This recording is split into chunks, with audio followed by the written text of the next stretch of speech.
Michael Anderson, voter registration, excuse me. Good morning. I am here today to ask the Board of Elections to formally approve the request that I had made as far as the major political parties here in Lebanon County, which is the Democratic and Republican Party. Those are the two that have qualified at the county level for being a major political party. Motion? I'll make a Move to approve. second. It's been moved and seconded that we approve the Democratic and Republican parties as presented. Any questions? All in favor, please indicate by saying aye. Aye. Aye. Opposed, same sign. So moved. Thank you. Oh. Yes, Gordon. I do have questions concerning what the Bureau of Elections is doing regarding the congressional races and what may or may not change in a remapping of the congressional districts. What is the absolute latest time that that you would be able to make any kind of a changes? Good question. Basically, at this point, with the guidance of the Department of State, we are going forward with the election calendar we have now. So what that entails for us locally at this point is the only petitions that we have are handing out and will accept in my office at this point is the local Democratic committee members. That's the that will be on the ballot for us. Everything else, petition-wise, will be through the Department of State. They have issued a memo. I don't know if you saw it. I actually brought one with me, and I do believe I passed this on to the board as well. But I do have copies if you need to see one. That they have basically instructed us to go on as normal, and that whenever the petition process, which starts on February 13th, commences, they will hand out those petitions for every office except the congressional districts. And basically what they're doing at this point is they're in a wait-and-see mode. Obviously, the state Supreme Court has issued their ruling and has given the General Assembly and the governor deadlines that they have said that they need to meet. So at this point, with that ruling, there really is no congressional districts until they get remapped or until another court order comes down changing what the state Supreme Court does.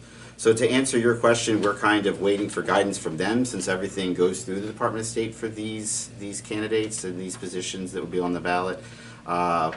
As far as a deadline, the only deadline that we've been given so far is what that has come back down from the state Supreme Court, which is the dates that they have been given. I can tell you that a lot of us election directors are worried just because it's the clock that will be ticking, and obviously we have to program ballots and get everything ready.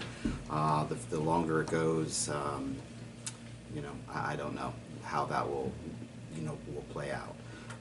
But I'm hopeful there'll be some type of resolution, either new maps or we'll continue with ones we have now.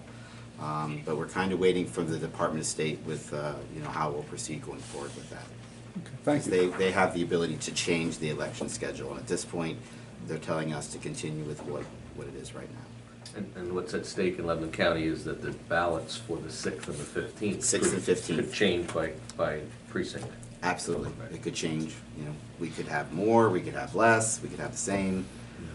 It all depends on what comes down. Or a new congressional district.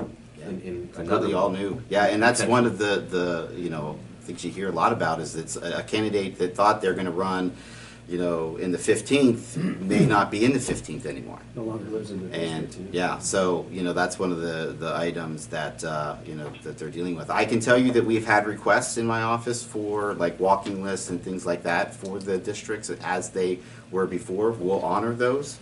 So I do have a gentleman that asked for a walking list for I believe it was the 15th congressional district. So we have that CD made and we'll do that. But we do let them know, make sure they're aware of the fact that this is all kind of in limbo. It could change. You could end up getting a list that end up not being what it will be in the end. But we just don't know at this point. Commissioner Litz had a question. Yes.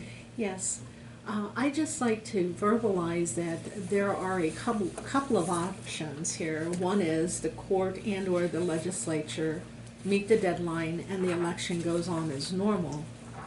But the other option, there's two other options. One is they extend the date for all the offices. But the third option, which I think needs the most attention, is that if they go on with all the other races and then hold a special election for Congress, there is a large sum of money that is going to come from counties that is not in our budget. And I hope and pray that the state will reimburse us for those additional expenses. Yeah, and it even goes beyond that, because then you're talking about the resources of, trying to find, making sure our local places will be available on those dates to be polling locations. Then you're also talking about, recruiting and having poll workers to be able to man those for that special election, along with obviously the cost that will be involved with that. You're right. So that, to me, worst case scenario would be, I agree, would be to have a third election this calendar. Obviously, even moving the primary election will Has be some of those a same problems. yeah. So I'm hopeful that there will be a resolution that will work for everybody, that we end up keeping the election calendar the way we have it. I didn't know if your state association was actively They are. listing the different negatives. Yes, working actually with CCAP as well, but letting them know exactly kind of how we feel as far as not only just the cost, and anytime you have, I hate the word anytime or all the time, but a lot of the time when you have special elections, voter turnout plummets. So that's something else I think that they need to think about. But yes, those concerns are definitely being, DOS is very well aware of them, but making sure that even the governor's office, because the governor at this point has, said about, extending even the date of when these deadlines will be met as far as the new map, but that's even pushing into when the time frame for the petition process Right. happens. So then that would have to be looked at, and then be a kind of a rush to get the ballots ready. And if I remember correctly, and I'd like an update on this if it's changed, the PEBs have to be held for a certain length of time in case there's a challenge. So we don't have enough PEBs to have new ones for a special election. You would have to basically rewrite them. I mean, you would have to have it reprogrammed and then rewrite them. So you would But- erase them and rewrite them. I mean, there's no way, you But wouldn't have, The point we wouldn't have is, enough. we can't correct. erase them. No, we have because there are the number of challenges that can PE happen. Right, we have the number of PEBs that we would have, so we would almost have to buy new ones. If you're talking about Exactly. not being, if you would have to keep a certain election on a set of PEBs, you would have Yes. to purchase a whole new set if you're Exactly. talking about, yes, correct. And I just want to make sure the state hears and knows what we as counties Yes. have to face. Yes, yeah, well, we are definitely, the association is definitely making them aware of that. The Department of State, one of the good things with the Department of State is they're very good about communicating with our association, and so they definitely are aware. I think it's Wonderful. sometimes getting that information to the governor's office and to the General Assembly sometimes. Thank you, I is just where- felt it needed aired, so Yep, thank you for absolutely. sharing. Nope, Thank you, Michael. you're welcome.